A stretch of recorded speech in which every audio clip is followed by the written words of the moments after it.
Hi,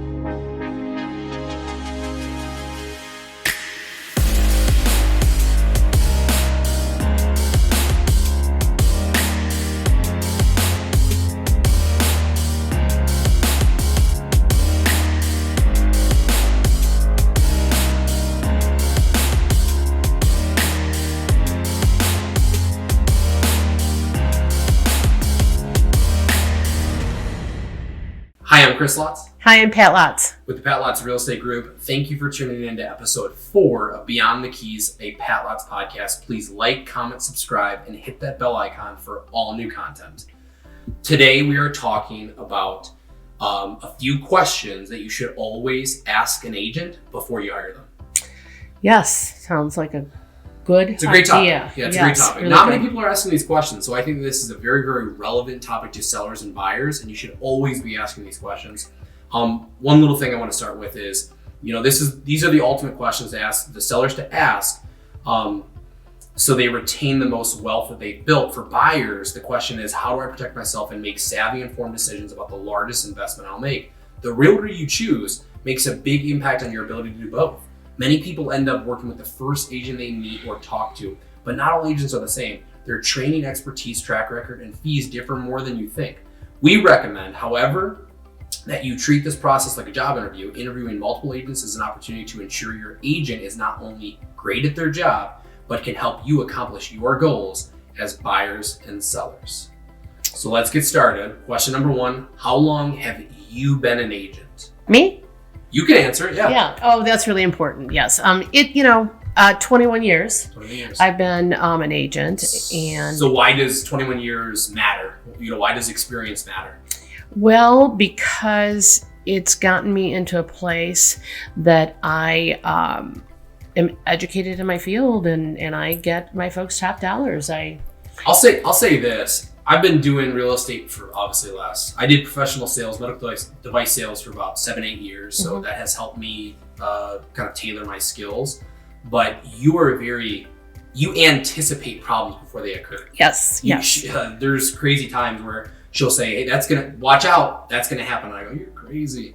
Next thing you know, I'm dealing with that problem. So she really anticipates issues before they occur, which is massive. Yeah. And then the last thing is, it's tried and true that your negotiations, your experience, your problem solving skills, your anticipation with problems, gets everyone to the end goal a lot more easier. Less stress.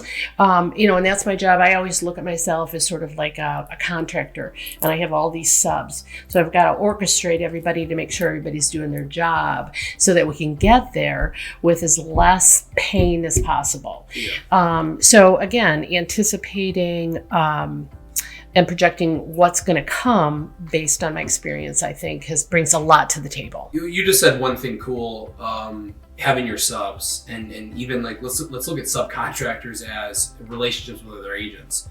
Establishing 21 years is a lot of relationships. Yep. Within the market, with other agents, with other lenders, with other title companies. So reputation and having those relationships can be a very, very pivotal part of that transaction, especially if you know that agent on the other side. So yeah. So question number 2, how many homes do you help buyers purchase each year? How many homes in total do you help close? The average agent closes 10 homes per year. Yeah. According to NAR. Right. So why is it important of how many listings did you close last year? Last year, list side. Oh, that's a really good. I think it's like 52. Yeah. Okay. And I think on the buy side, we did about 44, something like that. Yeah, that's and last year was a hard year, but we're doing 90, if not over 90 units a year. 2020, I think we did 99. And the average agent is doing 10. So, we believe that we're a consistent 25 mil, 100 unit team. 10 homes per year is not a lot. No, it's not. I mean, it's not a lot. But why does that matter? Well, that matters because I've got a lot of tools in my toolbox, and it's based on all the years' experience and knowledge of, the real estate business. Let's even dumb it down. So, would you rather call the dentist that does 2 root canals a year or 200 root canals a year? I think it's no different. And it's not about the 10 or the 100. It's about having multiple touches and experiences that that it's going to be from start to finish as pain-free and stressless as possible. I think that's why it matters. And you're not going to be leaving any money on the table. Yep. And that could be the difference of question number 3. Do you work full-time or part-time as an agent? There are a lot of part-time agents out there. There's probably a lot of full-time agents out there too, but why does that matter to be a full-time or a part-time agent? Well, you have to be focused on your occupation.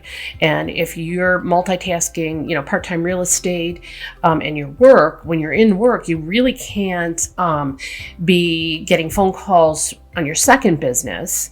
And I really think that real estate is a full-time study. It's got a lot of factors, a lot of things involved in it, and it's really a full-time gig. Well, that aside, full-time agents are more likely to devote more time to working for you than someone is pursuing real estate on the side. And exactly. I think that real estate's I joke and I say it's a lifestyle, but it's a 24-hour gig. And if you don't have, that lifestyle, that devote to that lifestyle, then I think that you're going to lose some opportunities. And honestly, we meet a lot of people that are working with part-time agents that feel they're just behind the 8 ball. So. Mm-hmm. And it's frustrating when, sometimes there's a really stressful situation, a property inspection, something comes back, and we've all got to address it. Well, if I'm at work at another job, I can't be proactive and help my client through that the way that it should be taken care of. Yeah, and not necessarily for this, but in general, you condition your buyers or sellers to react in certain ways. So if an agent reacts in a chaotic, stressful way, you're going to make your buyers and sellers chaotic and stressed. Mm-hmm. And my previous boss always said it is, do not walk in there with your hair on fire. Keep your cool, be professional. With every problem, there's a solution. Yep. And that's just our focus on always. Yep. We don't necessarily need to answer this because obviously we do work with buyers and sellers. We just stated that. We do about 100 units a year. Mm-hmm. Right now it's about 50-50. Yeah. Years past, it might have been more listing dominant. Mm-hmm. But that's what's kind of nice about you working with the list side and me working with the buy side is divide and conquer, but always come back to a collaborative approach to be getting deals done. Yep. So ask your agents, do you work with buyers or sellers? That does matter too, because all day long people will call and say, hey, I want to talk to Pat. Pat, I'm trying to buy a house. And she'll go, no, you want to talk to Chris because he's on the front lines of that and he understands what's going on in the current ecosystem. He's our best bet to truly understand what things are going to look like, and then vice versa. She's the best to go to for any type of listing conversations and all of those conversations. Mm-hmm. So do you work with both buyers and sellers? Yep. Question number 5, how many buyer clients do you have right now? I don't know if this is important. Maybe I think they're asking how much time that you can devote to them. I can devote 100% of my time to you. We right now we probably have like 15 buyers. Yeah. I treat every single buyer the same, whether it's $100,000 or $1 million. And I don't think that I devote more time to the $1 million or the $100,000. Being a full-time agent gives me that ability. If I had 30 agents or 30 buyers or 40 buyers, being a full-time agent and owning this lifestyle gives me the ability to devote any time that you need to getting the homes of your dreams. Well, and 2, you're different with each buyer, different parts of the transaction. So, you start one up in a pipeline and you get things rolling, you're showing houses and you're, doing everything. So Not everybody's at the same place all the time. Yeah. And too many clients may mean your agent doesn't have time to devote to you, but also too few may be a cause for concern as well. But the beauty is here too, is really nice, is that we are a team. So in this busy market, if Chris is showing houses to somebody and a house pops up, it's Pat, you're on duty. Mm-hmm. So That's a nice thing. Question number 6, what's the ratio of buyers to sellers that you represent? We just answered that. Yep. Kind of like 50-50 at this point in time. Mm-hmm. It doesn't matter what you are or who you are, sell, buy.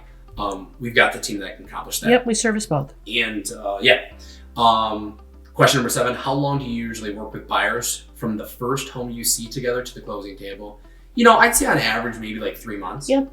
But sometimes it could take less, and sometimes it can take more. Yep. Whether it's your criteria, competition, so on and so forth. So that's ever changing. But I think that too, my average would be 3 months. But if someone's constantly saying like a year and a half, it might be a red flag. So, yeah, I mean, serious buyers. I mean, and I know like we have somebody that we're working with that they're looking for a specific product. Well, we might see it to a year, and it's still very competitive. And if they're not stepping up to the plate, and they've missed an opportunity. So, and they're not homeless, so they're taking their time, which is perfectly fine. Yeah, this next one might seem obvious, but always make sure you're working with a licensed professional. I guess in any industry, there are a lot of scams out there. And you never want to be working with somebody who's unlicensed, who is unqualified, but can I see your real estate license? I've never been asked it, but I would understand why somebody would ask me to see my real estate license. Well, I think that thankfully I've been around so long that they would hope that I have my license. Yeah. So I think they know I got it. Do you have references I can call? Huge. To hear from other people's inputs on your business. And obviously we would answer it yes. We can provide some references, but Zillow and Google, those are real people leaving real reviews. Yeah. So yeah. And we have a lot of good 5 stars. So. Yeah. Yeah. And you can tell a lot about reviews. We do have some 1-star reviews. We've had a 1-star review. Yeah. But I guess in certain situations, they need more context. But you can really understand who you're working with on the average of those reviews. The average of our reviews, 5-star. Well, let me tell you about that 1-star, which now that you brought it up, it wasn't even my client. It was not my client. I was the selling agent. They were the buyer's agent. And it got all convoluted, and it was just an emotionally... what it sounds like to me is you were the best advocate for your seller and they were dissatisfied with that. Unfortunately, it's not always a win-win, but you protected your clients. Yep. So good for you. Yep. And that reminds me, we need to get that review removed because they were not represented by the Palace Real Estate Group. Next question, have you helped buyers find homes in these areas? Great question. If somebody calls me to go see a house in Grosse Pointe, I'm not the guy for you. If somebody calls to want to see a house in Washington County, probably not the guy for you. You need to make sure that you're working with, and we hear this a lot where, I'm working with my cousin and they live in Tahiti. Port Huron, Tahiti. I think it's a disservice, right? Would you agree it's a disservice that we're leaving our focus areas? And what do we focus in on? What are our areas? I have serviced Livingston County, all of Livingston County. We sort of hop out a little bit in Oakland, Milford, South Lyon, Linden, Holly, Fenton, Dexter, Chelsea area, Whitmore Lake. Those are with my eyes closed. It's kind of like a 40-mile radius of Brighton. Yeah. We like to say, hey, Brighton, Heartland, Howell, Pinckney. Yep. But then obviously there's an extension of those areas. You're going to go to Lyon Township. You're going to go into Milford Township. You're going to be in Highland Township. Yep. Fenton, Linden, sometimes Livonia. But when I start driving an hour, no. Red flag, probably not the guy for you. But it's a disservice because your agent should know the area, should know the communities, the restaurants, the schools, the parks. They should be really informed about that community and be able to share that with you, because you're not just buying a house, you're buying a community. And this is more of like a buyer focused question, I guess, but it's also the same for listings. We have a couple that we're help buying. They're selling a house in Madison Heights. They're selling a house outside of that hour radius. And we're not the agents for you. We can recommend somebody. We can get a professional in that area. But at the end of the day, it's a disservice to you. And I don't know if we brought it up in this one or a previous podcast, but if your agent doesn't have a local MLS Realcom, then local agents miss those listings. Less competition. Less demand, less opportunities, disservice. Next question is, have you helped buyers find homes in these price ranges? I never really thought about that, but if you haven't sold $1 million home, it might be a red flag. If you're looking at $1 million homes, to know those intricacies and to know those different price points. Good to know that we sold homes from probably $50,000 to $1.5 million. Yes. Yep.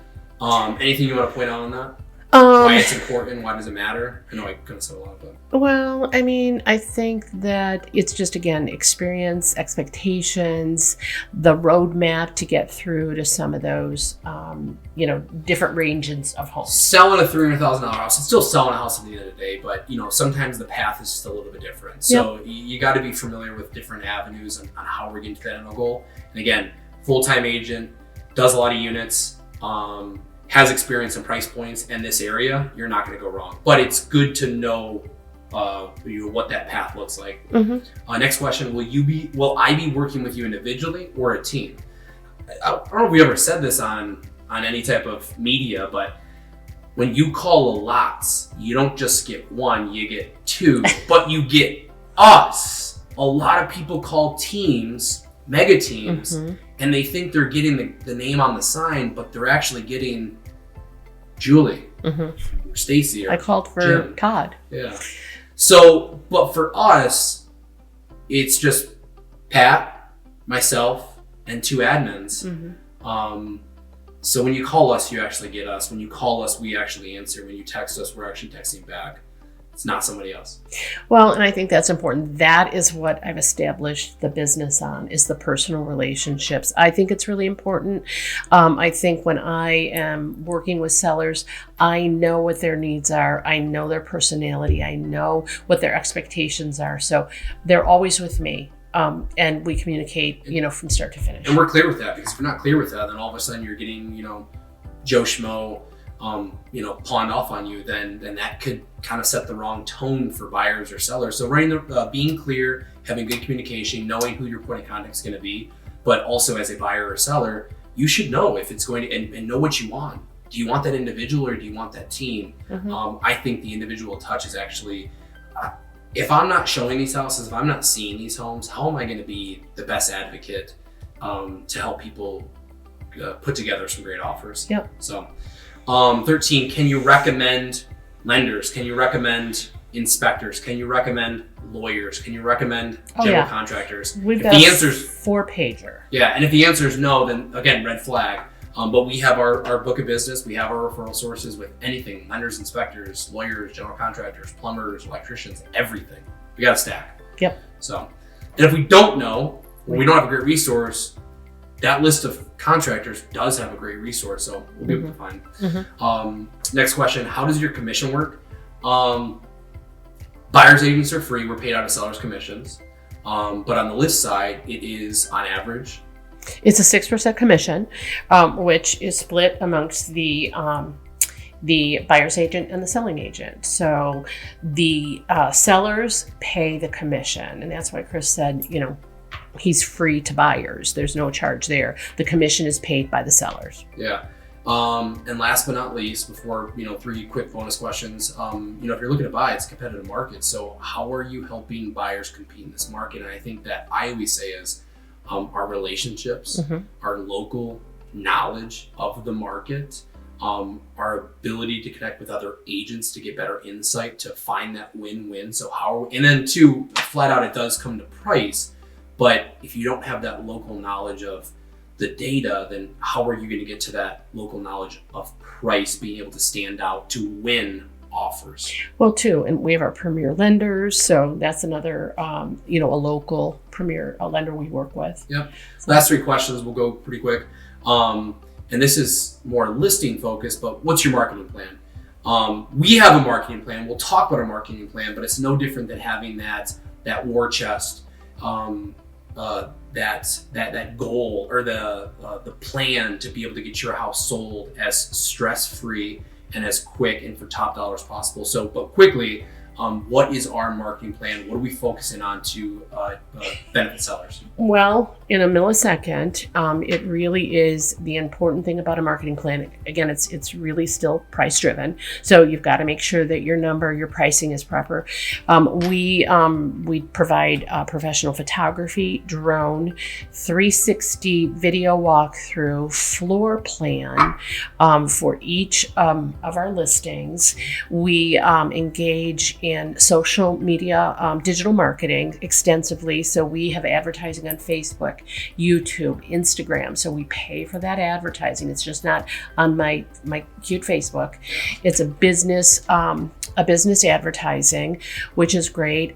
Relationships we've built in. We do postcards. We do a little old school yet, which is we still do some print media and send out just sold, just listed.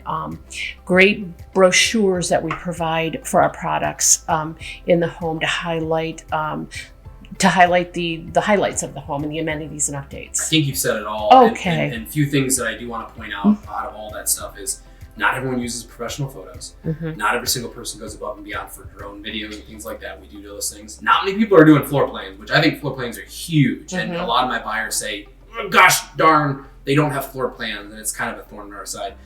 Direct mail, not many people are still doing that, but I think it's a key to success.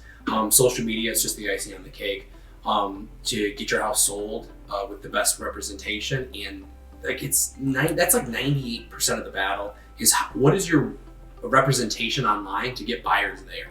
And if it's a poor one, then you're obviously not going to get buyers there. If it's unprofessional photos, you're not going to get buyers there. Well, if you don't have that presentation in front of you, the communication and the representation behind that is a pretty good indicator of what you're going to get. Yeah. How did you arrive at that listing price? I did a market analysis.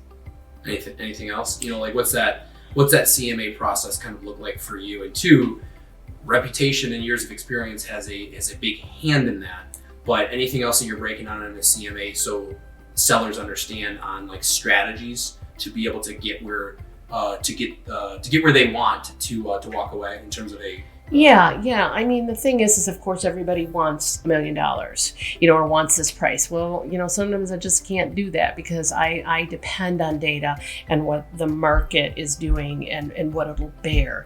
So again, being educated, taking a look at your property, I visually see it, see updates, see square footage, and then I find comparables in an area, a mile to two, depending on the product. And I compare and contrast the differences and make adjustments accordingly. So obviously, there's going to be adjustment from a 2-bathroom to a 3-bathroom. There's going to be a difference 3-car garage, 2-car garage. There's going to be difference for new flooring, updated kitchen, baths, all that stuff. Those are adjustments that I make to come to the end value. And I'm a firm believer. I want my clients to see that. Yeah. So that's why I'm very detailed on my market analysis. And we're going to get you top dollar for all our strategies. But the market doesn't lie. And two, it's helping sellers understand that market doesn't lie, and the data is our foundation of where we're going to list at, and then where will it go. Those are another big things, your negotiations, your ability to be an advocate for your sellers. That's going to be the biggest take home for your sellers take home. Yeah. All of those things together. So last question. Will you also represent buyers? And they're asking about dual agency. I'll sum it up very, very quickly. Dual agency is not fun. I would not recommend it. A lot of people double dip. They believe for the best interest of their sellers, but being a dual agent is very, very challenging in this market. How would we approach it? You have the listing side, I have the buying side. You represent your sellers, I represent those buyers. And we keep it as we very professional. We still say we're a dual agent because we're in the same office, but again, we just are keep it very professional, confidential, and only disclose any information that's beneficial to all parties or they're aware of. So, I mean, it's not rocket science.